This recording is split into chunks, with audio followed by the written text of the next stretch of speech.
परम पिता परमात्मा पूर्ण ब्रह्म सारी सृष्टि के रचनार कबीर देव कबीर साहेब अल्लाहु अकबर परम अक्षर ब्रह्म पूर्ण परमात्मा जी की असीम रजा से आप परमात्मा की प्यारी आत्माएं उस परमेश्वर की महिमा सुनने के लिए उपस्थित हुए।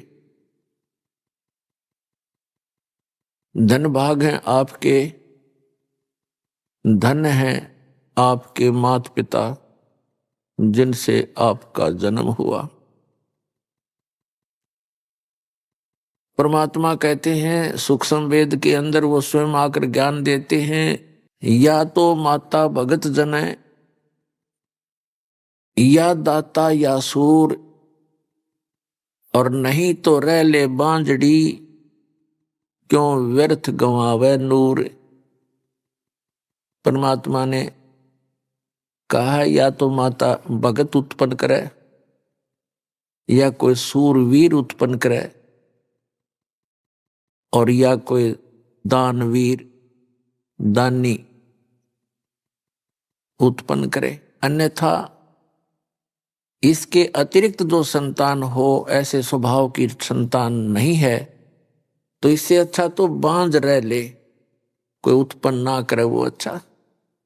तो पुण्यात्माओं, आप उन माता पिता से जन्म है आपका जिन्होंने आपको भक्त जना, दानी जना और सूरवीर हो आप, क्योंकि इस दास को खूब पता है जो इस परमेश्वर के मार्ग को ग्रहण कर समाज के अंदर जी रहा है वो कितनी सूरवीरता से जी रहा है, किस किस प्रकार की उसने बाधाओं का सामना करना पड़ रहा है, फिर भी सबको चीरते हुए चल रहा है। तो आप के अंदर वो तीनों क्वालिटी हैं, इसलिए धन्य है आपके माता पिता जिनसे जन्म हुआ।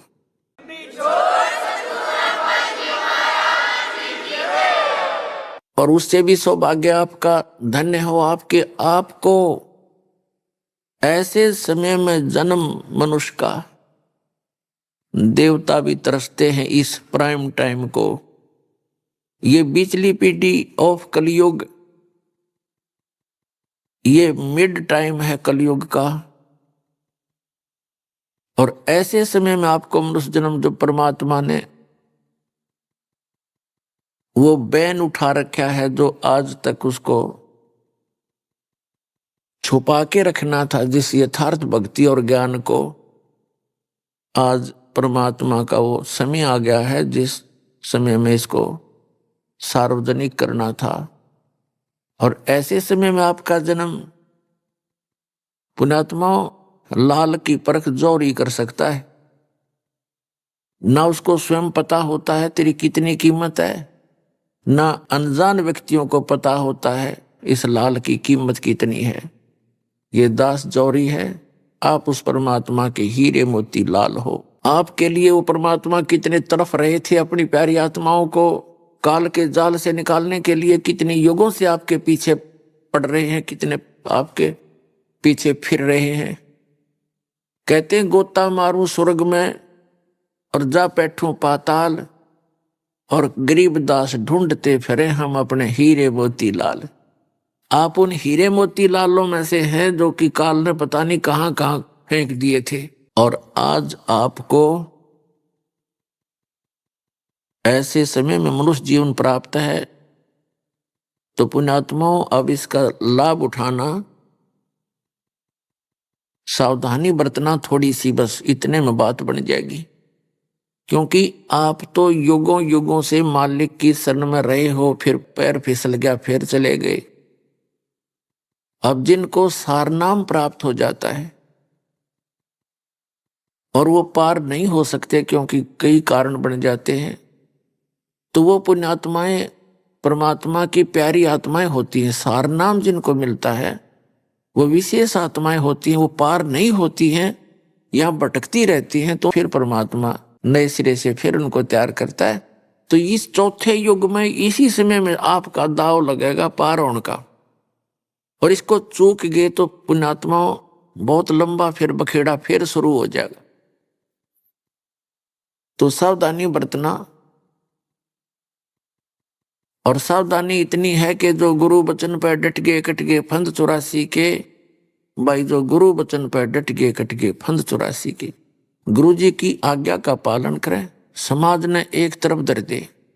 क्योंकि जो इस ज्ञान को नहीं सुनते वो तो अपने जो रीति रिवाजों को अंतिम मान के उसी प्रोसेस को उसी प्रोसीजर को फाइनल माने बैठे हैं।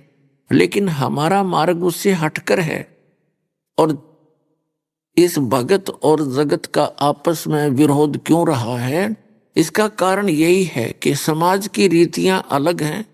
वो तो यही जन्म और मृत्यु के इस प्रोसेस में इस चक्कर में रहने की है और हमने इससे निकलना है। उससे निकलने के लिए वो रीति रिवाजें अलग हैं, तो हमने उनसे हटकर आगे बढ़ना है। और किसी का बुरा नहीं मानना। यदि आपको कोई गलत कहता है, आपने ये जानकर कि वो बालक है, उनको ज्ञान नहीं है। आपका जो विरोध करते हैं वो अनजान है। जब उनको समझ में आएगा तो उनको बहुत पछताना पड़ेगा। पुण्यात्मा, उस परमात्मा ने आके ये ज्ञान दिया है कि मनुष्य जीवन बार बार प्राप्त नहीं होता, और प्राप्त हो जाता है तो फिर उसमें संत नहीं मिला करते। संतों के झुंड फिर रहे हैं। शास्त्र विरुद्ध साधना बताने वाले महापुरुष संत कहलाने वाले बिना गिनती के हैं। कदम कदम पर काल ने ऐसा भयंकर मुहिम छेड़ रखा है वर्तमान में। उसको पता है कि वो समय आ गया कि परमात्मा अपने बच्चों को सबको ग्रहण करेंगे। और उसने भी अपना पूरा एडी से चोटी का जोर लगा रखा है। ये नकली पंथ चला के नए नए संत न्यारे पैदा करके जहां देखा 20-30 हजार 50 हजार 1-2 लाख करोड़ करोड़ व्यक्तियों को ये काल के दूत फंसाए बैठे हैं। तो पुण्यात्माओं, परमात्मा ने सबसे बड़ी दया करी आपके ऊपर कि आपको शिक्षित कर दिया। ये दास खूब देख रहा है कि जब दास का जन्म हुआ सन 1951 में, 8 सितंबर 1951 को, उस समय शिक्षा का कोई विशेष जोर नहीं था, किसी की रुचि नहीं थी। 10 वर्ष के बाद देखा कि शिक्षा की कुछ रुचि बनी, और 10-20 वर्ष के बाद तो देखा कि लोगों ने शिक्षा को ही मूल चीज मान लिया। अपने बच्चों को, सबको, बेटियों को, बेटों को शिक्षा में सबको शिक्षित करना चाहा। तो ये परमात्मा की दया थी। नहीं, हमारे समय में लड़कियों को स्कूल नहीं भेजते थे। मेरी 4 बहनें थी, उनमें से एक ही शिक्षा ग्रहण कर पाई, जो सबसे लास्ट थी, बाकी तो ऐसे अशिक्षित रही। तो कहने का भाव ये है कि परमात्मा ने आप पे रजा बख्शी, चाहे किसी भी लालच में आपने बेटियों को भी पढ़ाना शुरू कर दिया और बेटे भी पढ़ गए।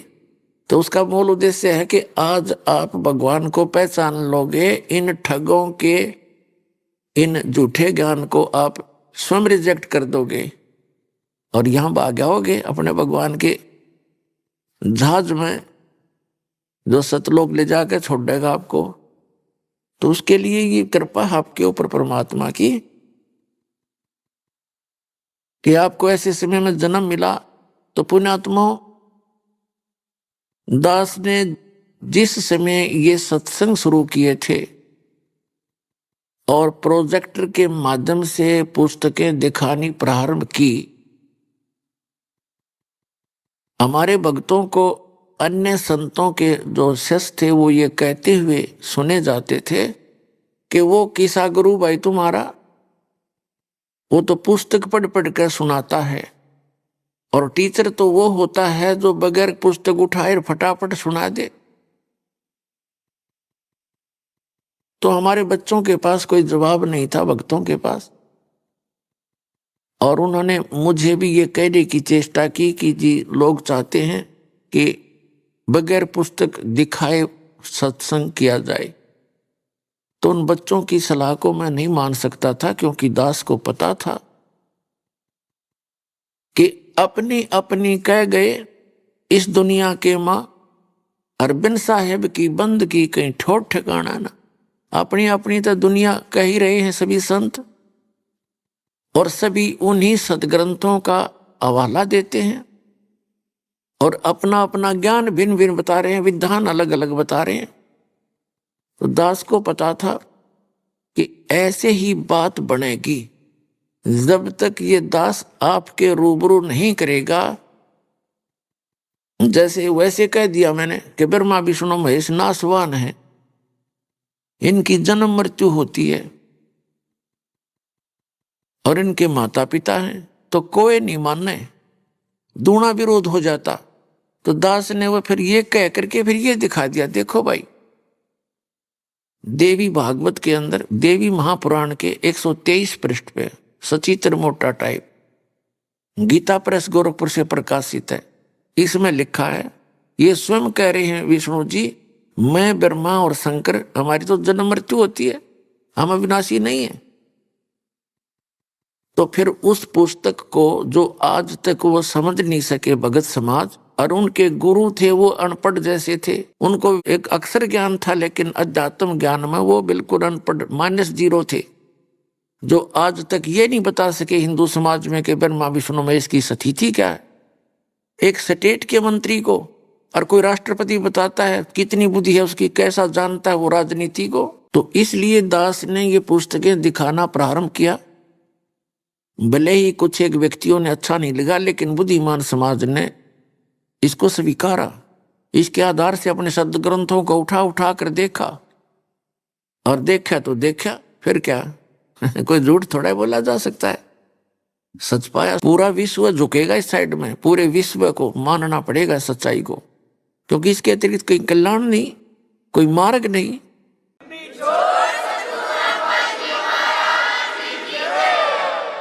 तो जो प्रसंग चल रहा है कि ये बीच वाला समय जो कलयुग का है, ये मोक्ष काल है, मोक्ष समय है। और इस समय में जो भी परमात्मा की शरण में आ जाएंगे, सतभक्ति करेंगे, उनका मोक्ष होगा, वो उस स्थान पर चले जाएंगे। श्रीमद् भगवद गीता अध्याय नंबर 15 के श्लोक नंबर 4 में कहा है कि तत्वदर्शी संत की प्राप्ति के उपरांत उस तत्व ज्ञान रूपी शस्त्र के द्वारा इस अज्ञान रूपी गुत्थी को काटकर, अर्थात तत्व ज्ञान से अध्यात्म ज्ञान को पूर्ण रूप से समझकर उसके पश्चात परमेश्वर के उस परम पद की खोज करनी चाहिए,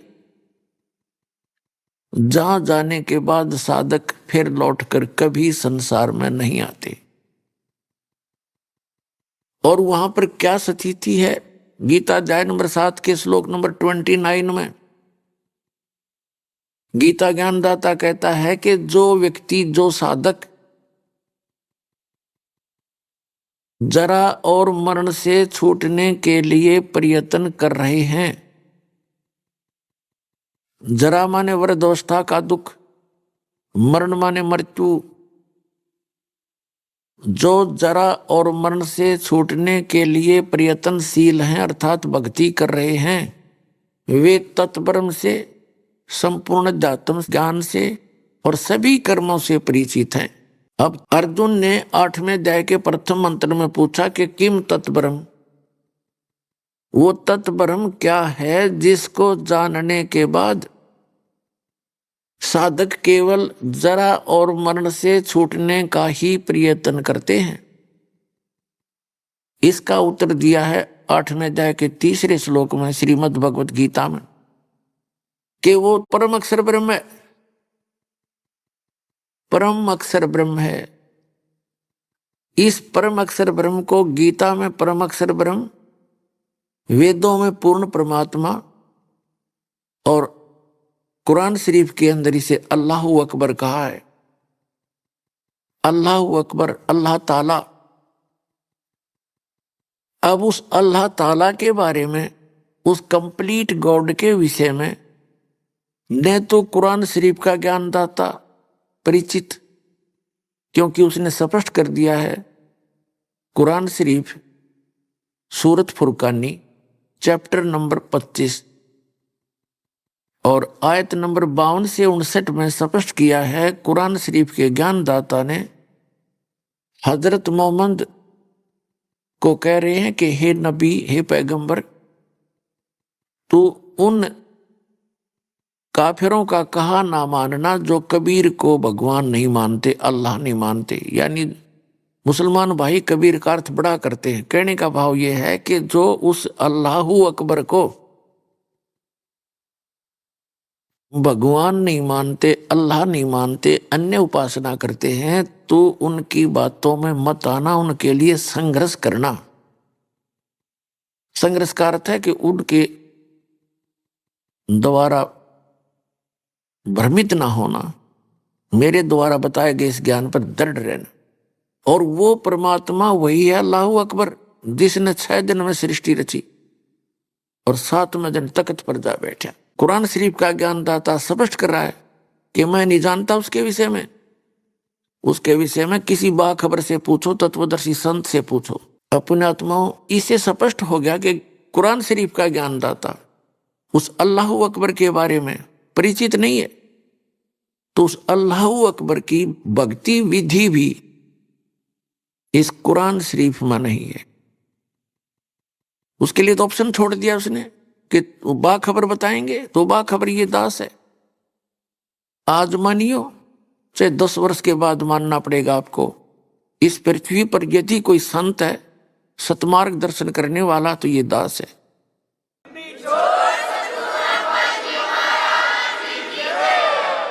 वैसे तो अच्छी आत्मा सभी हैं, लेकिन वो सभी तत्व ज्ञानहीन है, उनके पास यथार्थ भक्ति विधि न यथार्थ ज्ञान है।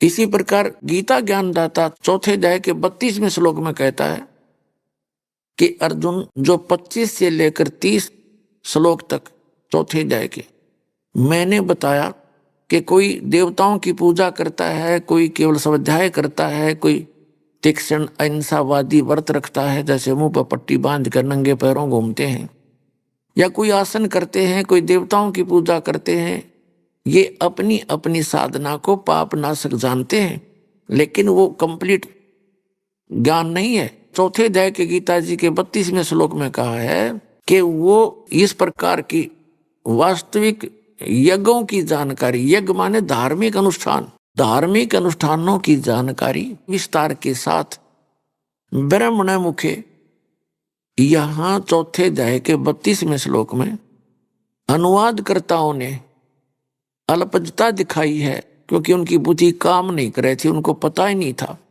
यहां ब्रह्मण मुखे का अर्थ कर दिया वेद की वाणी में नहीं। ब्रह्मण का अर्थ वेद नहीं होता, राजा का अर्थ संविधान नहीं होता।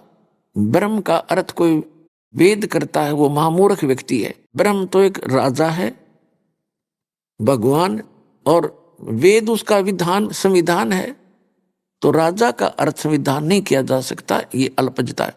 तो इस ब्रह्मण का अर्थ 17वें अध्याय के 23वें श्लोक में इन्हीं अनुवादकर्ताओं ने सच्चिदानंद घन ब्रह्म कहा है, वो बिल्कुल सही है। ओम तत्सत इति निर्देश है ब्रह्मण तिर्विध समर्थ है ब्राह्मणा तेन वेदा च यज्ञा विहिता पुरा। अब इसका क्या अर्थ है कि सच्चिदानंद घन ब्रह्म का,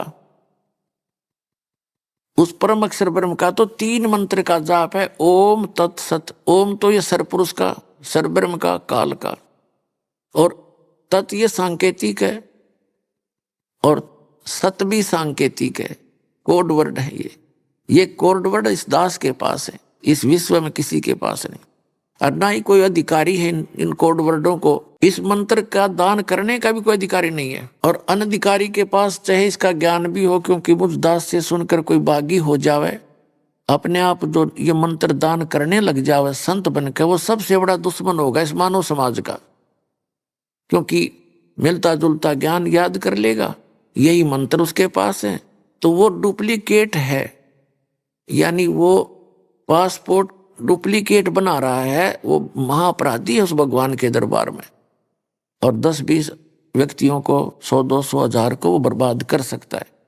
तो आपने उससे भी सतर्क रहना है। तो कहने का भाव यह है कि यह ब्रह्म ने कार्य सच्चिदानंद घन ब्रह्म है।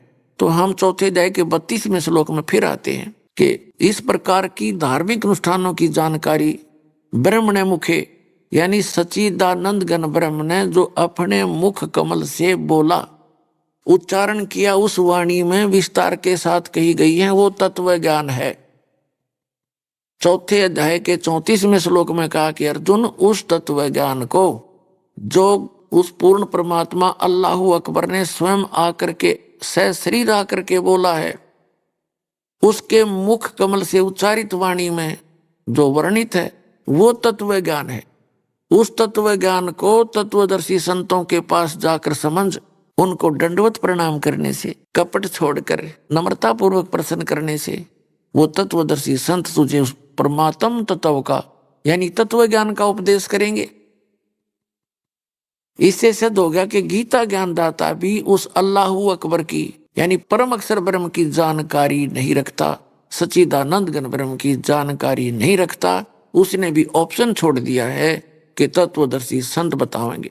यदि इस गीता जी के अंदर वो ज्ञान होता तो एक अध्याय और लिख देते, 18 लिखे 19 हो जाते। इसी प्रकार कुरान शरीफ के अंदर जो आयत हैं, जो सूरत हैं, वो एक आधी और लिख देता, उसमें बता देता, उसमें पढ़ लो। वो है ही नहीं। यजुर्वेद अध्याय नंबर 40 के मंत्र नंबर 8 में एक अकायम शब्द है। ये अनजान लोग इस अकायम शब्द से भगवान को बिना काया का मानकर ढोल पीटना शुरू कर देते हैं। इनको कख तो पता नहीं, उसमें केवल अकायम शब्द अकेला नहीं है, उसमें लिखा है कि सप्रियागात वो सबसे पहला शरीरधारी है। और शुक्रम अकायम, शुक्र माने माता पिता के योग से बना हुआ उसका शरीर नहीं है, वो शुक्र से बनी काया नहीं है, शुक्र से बनी काया रहित है। और फिर आगे उसमें लिखा असनाविरम अवर्णम, अवर्णम यानी उसमें कोई जख्म नहीं होता, वो निराम्य है, निरोग है उसका शरीर। और असनाविरम, उसके शरीर में स्नायु नहीं है। तो इसका मतलब बॉडी तो है उस भगवान की, और उसका स्पष्ट नाम लिखा है वो कबीर मनीषी, वो कबीर देव है, सर्वज्ञ है। मनीषी माने सर्वज्ञ, और स्वयंभू है, स्वयं ही बनता, उसका कोई जनक नहीं है। स्वयंभू माने जिसका कोई जनक ना हो, स्वयं ही बना हुआ हो। ऐसे ये वेद के अनुवाद करता भ्रमित है, भगवान को निराकार बताते हैं, उसमें स्पष्ट साकार लिखा है। यजुर्वेद अध्याय नंबर 40 के मंत्र नंबर 8 को ये मुसलमान प्रवक्ता डॉक्टर जाकिर नायक जी भी कैसे अनुवाद करता है कि उसका जिस्म नहीं है, बॉडीलेस है भगवान। तो इन्हें खाक पता है। सत सही।